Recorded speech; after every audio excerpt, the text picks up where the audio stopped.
Hi guys, nandito pala kami ngayon ni Macy's nagtitimbang ng aming panindang talong at saka siling green. Ito na lang yung natira dahil sa bagyo.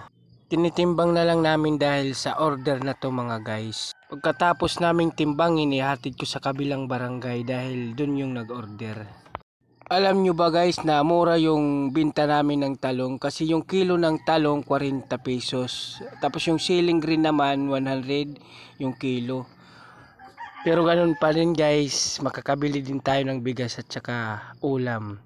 Kailangan natin magsipag, magtiyaga. Kahit konti lang yung kikitain natin dito, basta importante meron tayong maibili ng bigas. Importante talaga dito sa summer yung bigas kasi ang ulam naman kahit tuyo lang okay na sa amin. Gulay, marami namang gulay kung saan lang ka lang kukuha sa paligid-ligid mga guys. Ang kita namin dito guys ay nakabudget na. Pang ulam, pang bigas, pang baon-baon ng aking mga anak sa school. Siya lang mga guys, maraming salamat.